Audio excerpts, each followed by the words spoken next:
Yes. Oh, because that light's not on.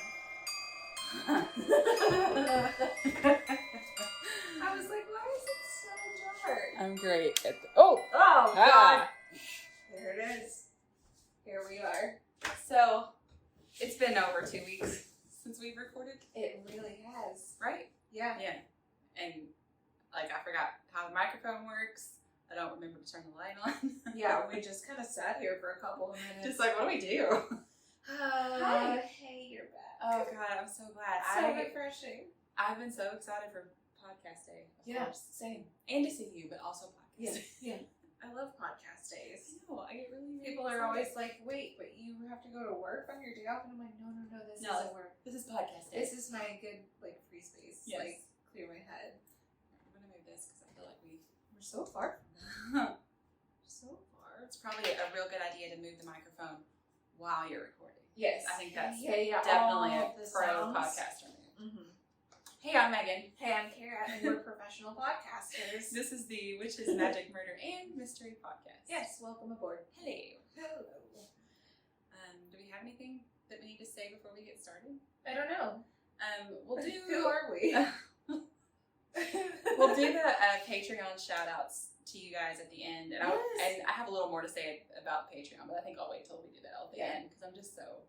I love you guys. Oh my gosh. It's just the best. It's been overwhelming. And the like shop, the podcast store, you guys are just It's like an everyday occurrence. It's like the a best. notification. I know. People do like it. Oh my gosh. Oh my god. Oh my gosh. Okay, so that's all. Okay, guys, I've got a murder story for you today.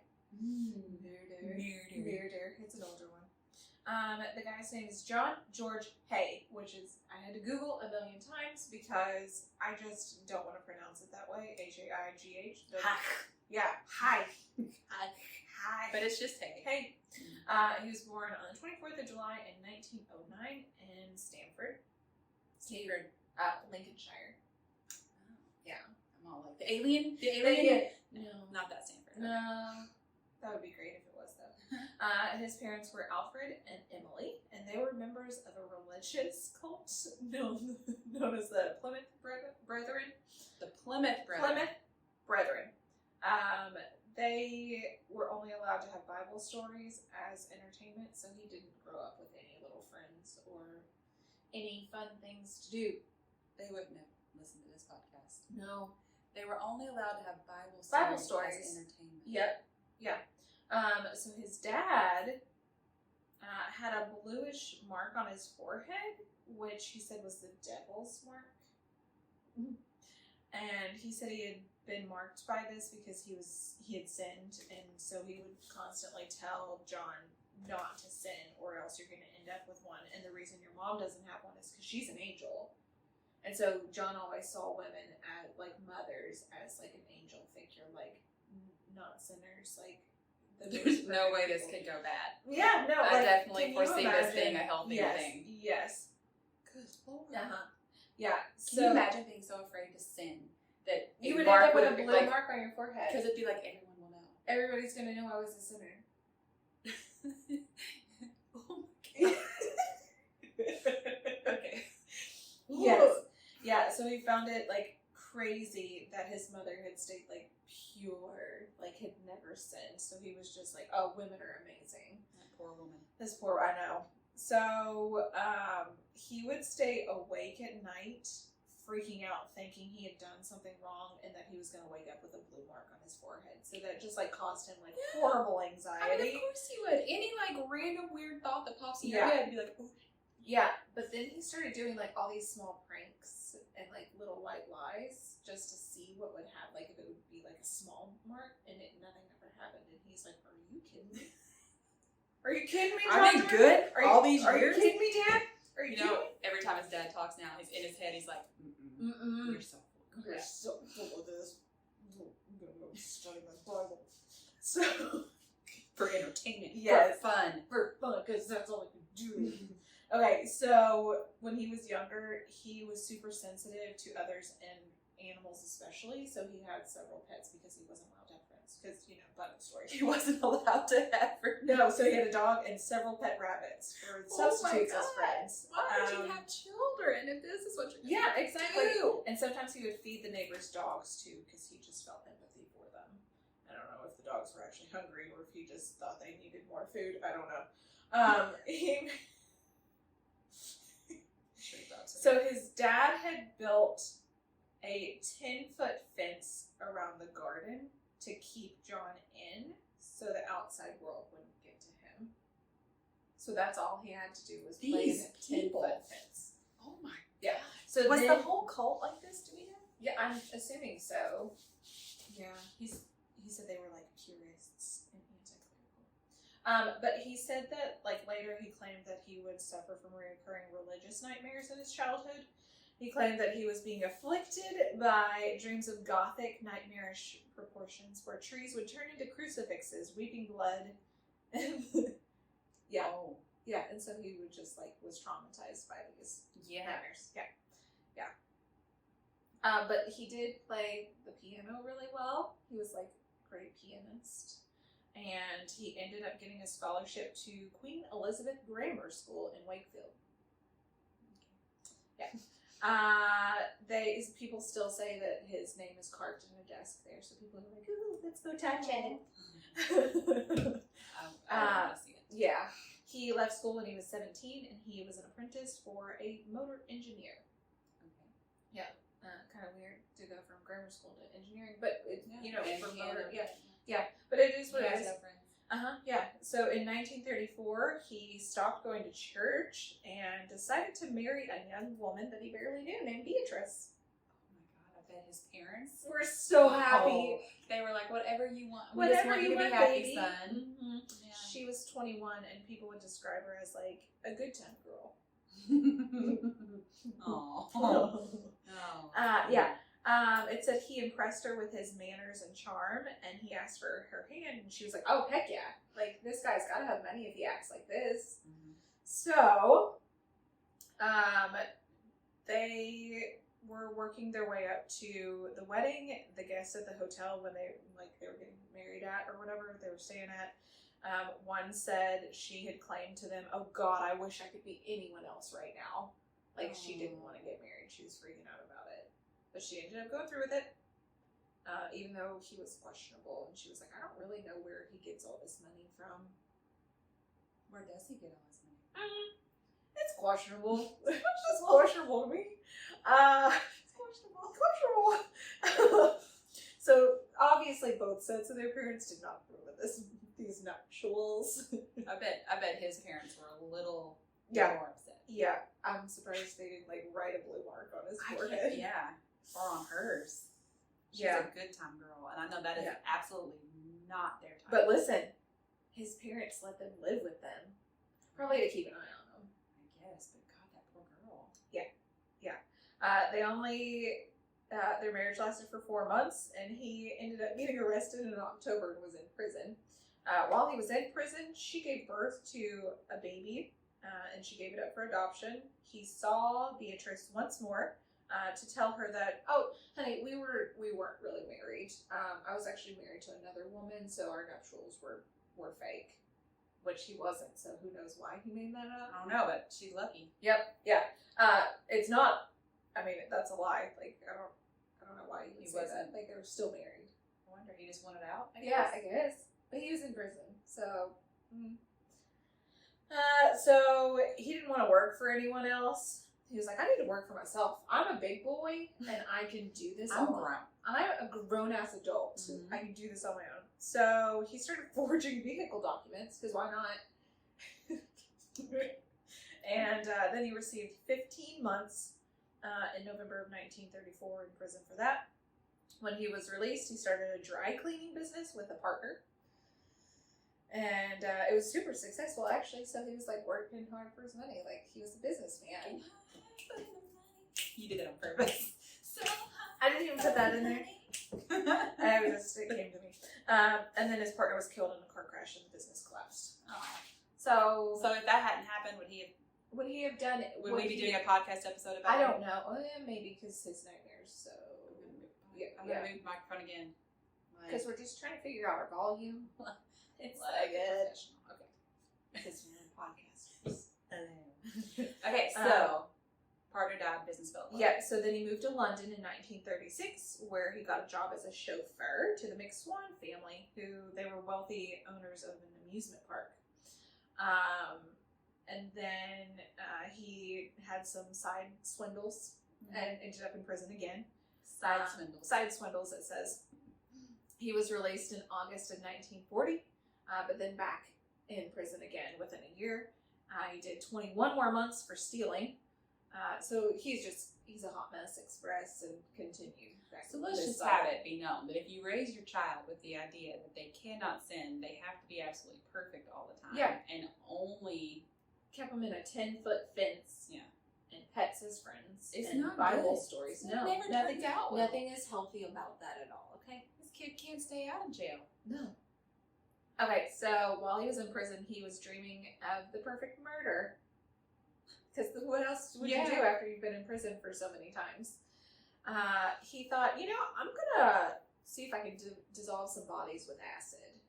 See how long that would take. Just a little science. Just a little science experiment. He experimented with some mice and figured out that it took about 30 minutes for the mouse's body to completely disappear. I don't know where he got this acid in prison, but, it's a little concerning. it's a little concerning. Like, hey, sure, John, we'll let you play with this I acid. can guess where he got the mice in prison, but This vat of acid. weird. So he was released in 1944, and he became a salesman for the firm called Crawley. And he was involved soon after that, in a car accident where he suffered a wound to the head and he bled into his mouth, which started his nightmares all over again because the bleeding trees. So he started just like freaking out. So he rented a basement space where he set up a workshop, and which ended up being, his workshop with acid. Yeah. So he, in 1944, because remember in 36 he was a chauffeur to the McSwan family. So in 44 he bumped into William Donald McSwan, who he had met back then, and they went for a drink, and then he took him back to his workshop, and he smashed his skull and put his body in a water bath filled with acid. And then in his diary, he said that he had a sudden need for blood, so he hit him over the head with a blunt instrument. Then he slit his throat. He said, I got a mug and took some blood from his neck in the mug, then I drank it. No. Yeah, this is early on in this episode, too. Like, he's getting like, into it. This was his first murder. Yeah. The first aside murder. from mice. Yeah. Yeah. This is his first people murder. Yeah. He decides to slit the throat and drink the blood. Drink it. First got time. a mug and drink it. So then he went to the McSwan guy's parents, and he was like, guys, listen, Donald and Amy fled to Scotland because he wanted to avoid being called to the military. So I'm going to be here to help you all out. Like, I'll help you out with all your needs because you all are getting older up in years. So I'm just going to step on in. That's so nice. Yep. So selfless. Yeah. And so they started questioning why, like, the war was coming to an end, so why isn't my son coming home now? Like, what? He's got nothing to hide from now. He's not going to be called anywhere. Yeah. And he's like, oh, shoot. Oh, shoot. Oh, there is a flaw in my plan. Yeah. So then he lured them to his workshop and killed them, too. So then he acted as Mr. McSwan and got legal control of all their possessions and sold everything, making thousands.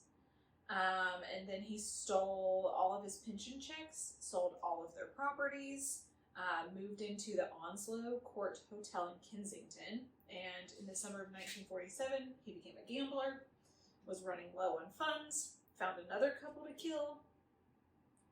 And robbed Dr. Archibald Henderson and his wife Rose. They met after he was looking at one of their properties. He didn't want to buy it. He just was trying to see how much money they had. Mm-hmm. So, then he went to the hotel, claimed all of their stuff, and sold it all. like sold all their valuables. So he's just robbing people or killing people to make money. Yeah. Okay. Yeah. He's a great guy. Seems like it. Mhm. Real stand-up fella. Yeah, his parents raised him right and under the Good Lord's Christian hand. upbringing. Yes, yeah. So then in 48, he claimed his car was stolen, but it was found smashed at the foot of a cliff. So a month later, an unidentified body was found nearby. Police claimed that these two incidents had nothing to do with one another, but I'm like, once again, it's questionable. I guess, but they at that time didn't know. Yes, that he right. was- Hiding bodies in acid. Right. Yes. I wonder why he wouldn't have hidden that body in acid. Though. Yeah. Or maybe he wanted it to look like, I don't know. He claims that he had nothing to do with it after he was arrested, but Still. And then he took his current girlfriend Barbara, and he said he wanted to collect car insurance on that car. He took her to the spot, and she started becoming suspicious. And she's just like, "Whoop." She's not an idiot. Yeah, she's like, I don't know if I approve of any of this. He's so creepy by. She's so weird. Kara's daughter just like creepily grinning at us the whole time. Hey, YouTube. Yeah, hey. So, like I said, he had been living in the Onslow Court Hotel for 4 years. One of the other residents was Mrs. Olive Henrietta Olivia Roberts Durand Deacon. I'm sorry. Listen That's to that one name. name? Yes. Say it again. Okay, Mrs. Olive Henrietta Olivia Roberts Durand Deacon. Durand Deacon is hyphenated, so just Durand Deacon. What? Okay. Yeah, that's a lot. She was a 69-year-old widow who had lived at the hotel for over 6 years. I wonder if she has like a widow to like this A was my last name, million and then this guys, one was my yes. last name, and now we're gonna She have to just know adds that. them on. Yes. It said they exchanged pleasantries at mealtime. He told her that he was an inventor and an engineer. He's gonna kill her, isn't he? Uh-huh. I like her name so much. And she said she had an idea for an invention for some false fingernails that she designed. Some little fake tips, some French tips. So she's 69 years old She and designing is, fake yes, fingernails. Yes. Aww. Yeah. And she Love was her. like, do you think this is something that could be marketable? And he's like, heck yeah, Henrietta. Just come on down to my workshop and we'll discuss the plans. This makes me mad. Yep. So on the 18th, the two of them drove to his workshop, and he shot her in the back of the head. And he removed her jewelry and fur coat and put her body in a 45-gallon of acid. So And then he went back to the hotel and ate a 3-course dinner.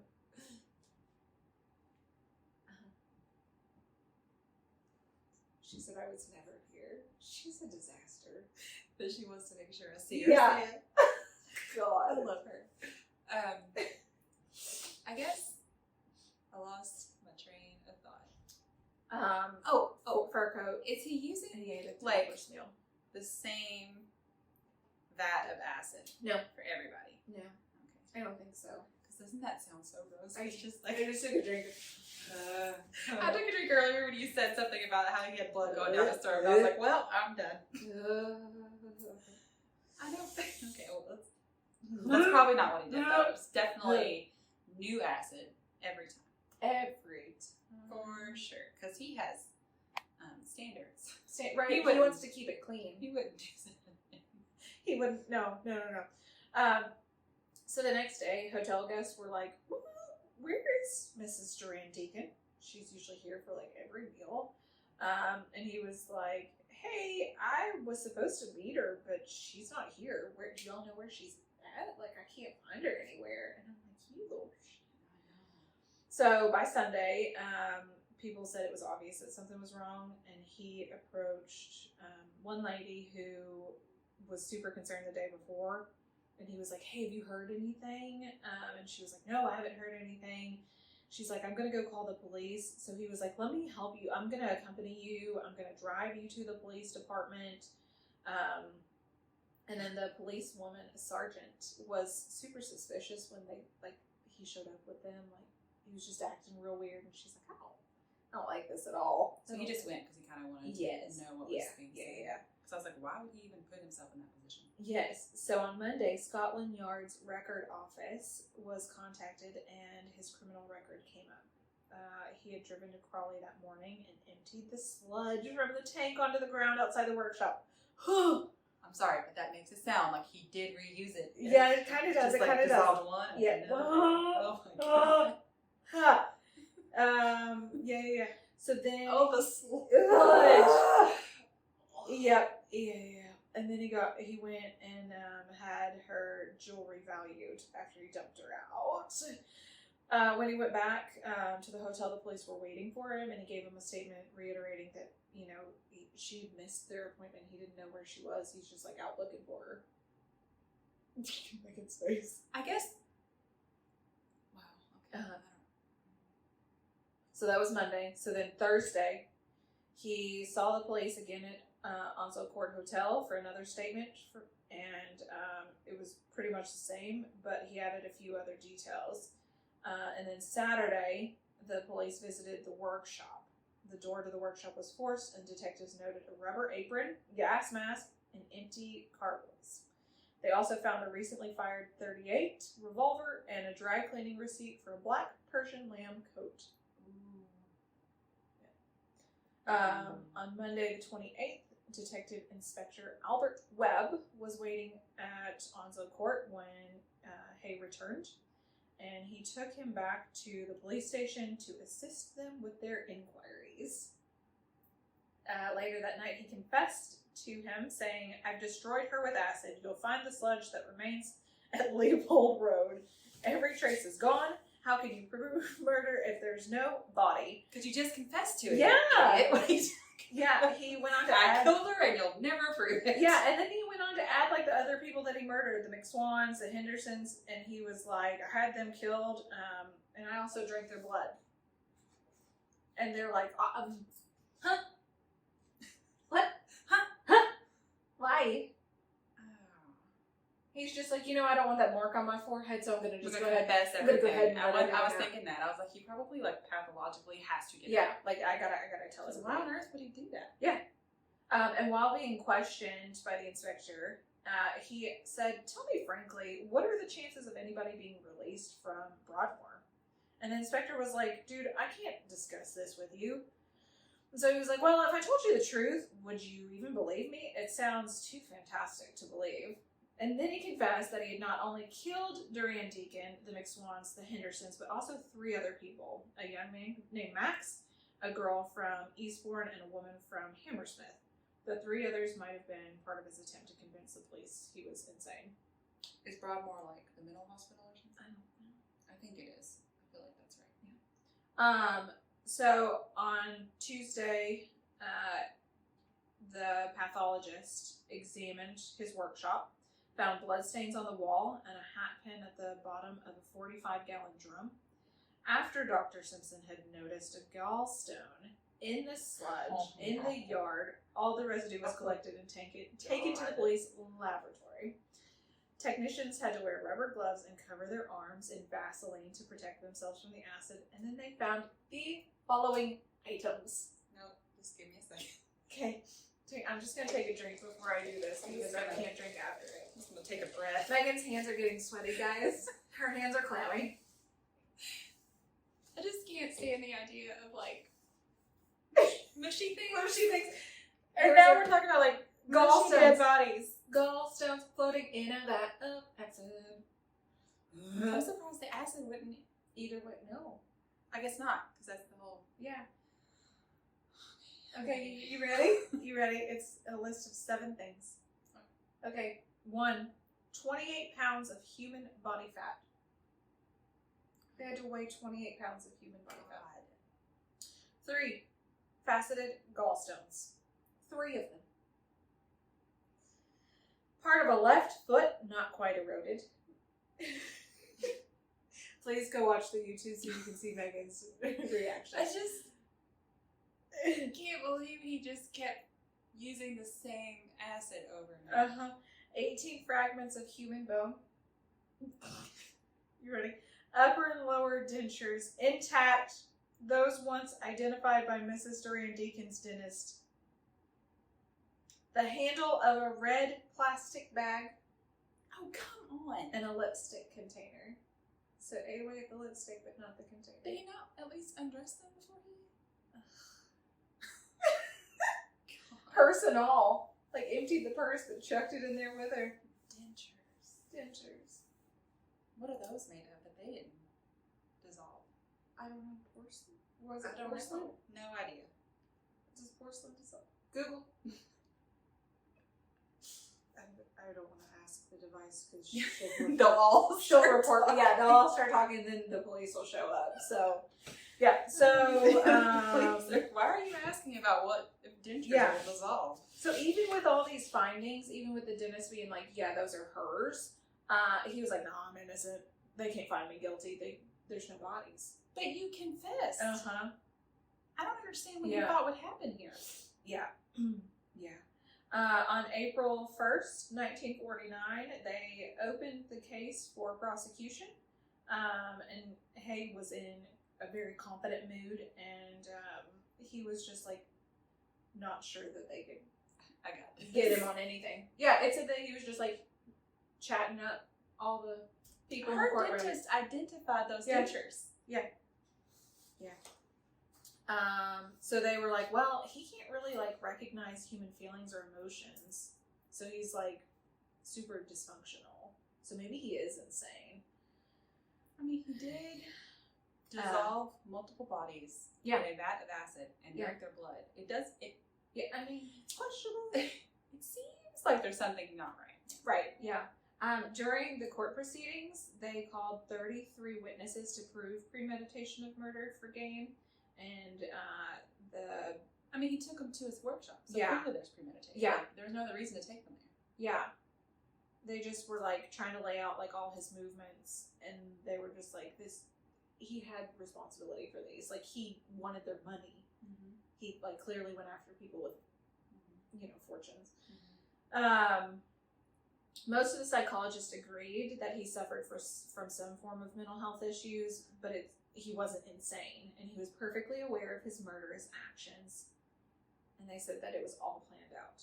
Because I guess it's the whole thing of right from wrong. Yeah, and some of the psychiatrists that visited him were like, he's paranoid, and we think that he had the same mental issues that Hitler had. And I'm like, oh God! Good Lord. Like, what? Huh? Yeah, so they think that he developed a paranoid personality to escape his parents' universe, like his little realm that he was caught up in. And he just started doing this to get rid of his emotional pain.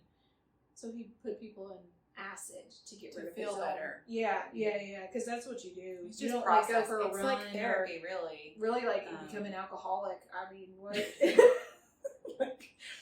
That's Some people do drugs, sir. yeah. Like, sir, can you just not kill? Or, I mean, A little more cocaine. self-destructive than outwardly. Yeah. But it said he tried to impress the psychiatrist about like his abnormal dreams and like his obsession with like blood drinking, but they were all like, "You're insane. Like, you're stupid. Like, this is not gonna happen." Mm-hmm. And he just like tried to talk to all these people, and he was just like, "Listen, I could have been a lawyer. I could have been an engineer and a doctor." And they're like, "Sir, putting people in acid doesn't make you a doctor." And also Throwing mice in acid. but you in weren't. jail. Yeah, like, That's like my last guy. Like, let's actually go to school for this. let's actually plan this out a little bit, and maybe I don't know. It says he was charged with murder of Mrs. Deacon on 2nd of March, and removed to Lewis Prison, I believe it is. And his trial began on the 18th of July, 1949, and finished the following afternoon. It took the jury 17 minutes to find him guilty. 17! Yeah. It really took them like 2 minutes, but they were like, "We'll just stay in here for 15 more minutes." Yeah. We'll just. Yeah, and like I mentioned, like, he was very sure that since there were no bodies, he wouldn't be convicted. And they were like, during this investigation, it became apparent that he was using the acid to destroy the bodies because he didn't understand the laws. And he thought if the body couldn't be found, the murder conviction would not be plausible. But also, He confessed to several murders. he Murders they told didn't you even how he know did about. it. I don't Yeah. understand why he thought. Yeah. it doesn't count if there's no body? Yeah. It said beside his parents, the one person who was super affected by his murder tendencies was his girlfriend, Barbara. He was supposed to love her and marry her, and she always visited him. And she was like, I'm just trying to understand, like, the man that you are. Like, why didn't you kill me? Did you intend to kill me? And he said, I never entertained that idea, honey. It was... she knew at some point she could have been one of his victims, but he was like, no, baby, like, that's not the case. I would never do that to you. And he continued to write her letters, write letters to her parents. And his mother would send him greetings through a reporter. He also told Barbara that he believed in reincarnation and would be back to complete his mission. I don't know what mission that is. Hopefully he ends up with a mark on his forehead so he just doesn't do anything anymore.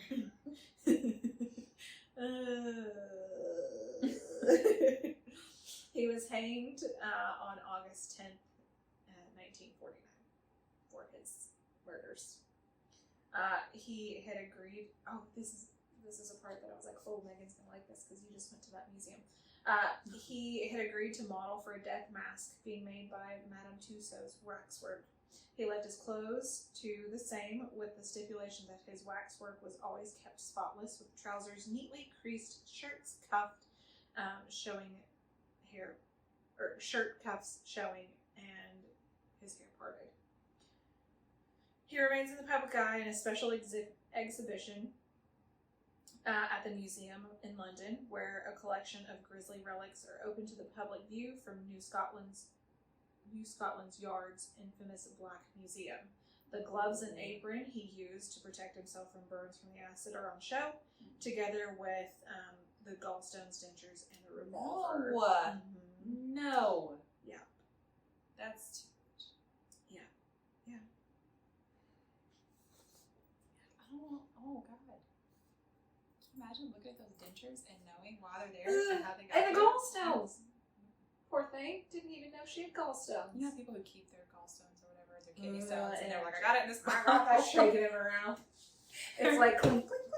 I remember being a kid and some, elderly person there's like in a prescription bottle and they had Yes. the stone in there, and I was just like, what is that? Why are we doing this? I don't drink soda, and that is part of why I can't. Yeah. I mean, I'll have one every now and then. Yeah, I'm not a crazy we can't. person, We but love our Sonic cherry Cokes, cherry vanilla Cokes. oh man.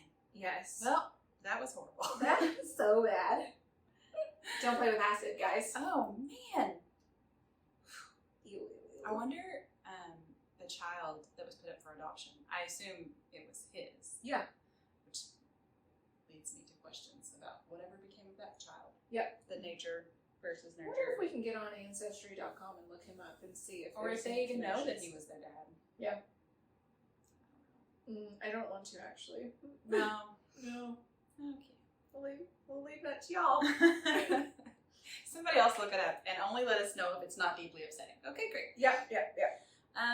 Okay, so Patreon Listen, shoutouts. We're horrible at names, and I'm looking at some of these like I'm not going to be able to say this. I had that moment as well. Are you talking about Okay, well, Bonnie? Listen, your last name Dombrowski. is very complicated. But here's the thing. You all have been through 55-ish episodes with us. At You this know point. us, You know we can't pronounce this anything. is horrible. Yeah. I had to Google. I'm sure Haig's they won't last care. name multiple times. No, I think they'll get Especially, some these giggles are out the Patreon people. Yeah. So they extra don't care. Extra that we love us. Can't pronounce anything. Yeah, I think this is probably why they signed up for this, actually knowing that we'd have to pronounce their last names, Yes. because most of them are There's hard. not a single Jones or Johnson or There's anything. a Smith. Yeah, thank God, Mary. Okay, all right. So here's the deal. When you sign up for the Body of a Goddess level, you get a Patreon shout out on the show. Also, if you're a Patreon member, your stickers are going out today. So Heck yeah. you should get them. This episode comes out on Friday, so you should get them fairly soon. Yeah. And I don't know. I just have been so surprised and touched by Everybody's Yeah. support. It's great. You It's guys are the insane. best. We were really like, oh, we're appreciate just going to you. get a couple of subscribers that are like We our really closest did. friends, Yeah. maybe family members. None of those have actually subscribed.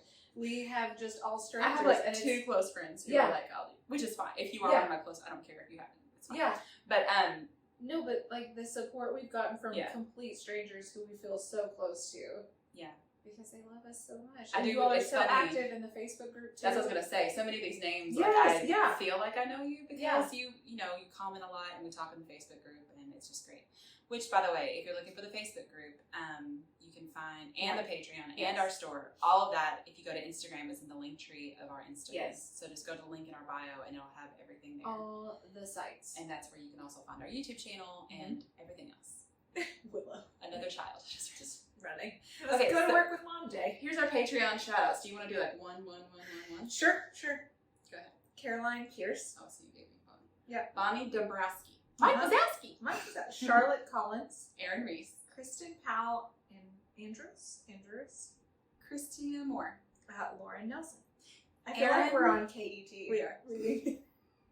Aaron Monet, who I actually, he's a friend of mine. And I Okay. messaged him and I was like, how do you say your last name? Yeah. Because I was like, what if it's like Bonnet? But Yeah. it's not. It's Monet. Monet. Okay. Ashley Gray.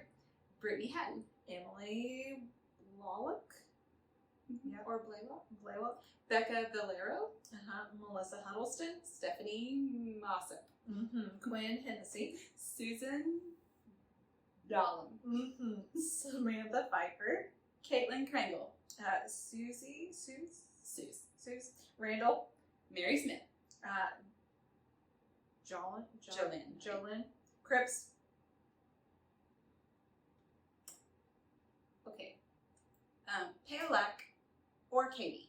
And there's no last name, so I just assumed that you are Katy Perry. Yeah. Oh, hey, Katie. Lainey Amos. Morgan Hossman. Madeline Marie. Susan Murphy. Shelby Wright. Perfect. Yay. Thank all of you so much Oh my gosh, for yes. signing up for the Patreon. It's really fun. And if you just signed up and we didn't give you a shout out, it's because we didn't see you on there yet. Yeah, You're in the we'll give you a middle shout of out the next podcasting. time. Yeah. I think we'll probably do these like once a month instead of every episode. Yeah. That way it will be, Caught up.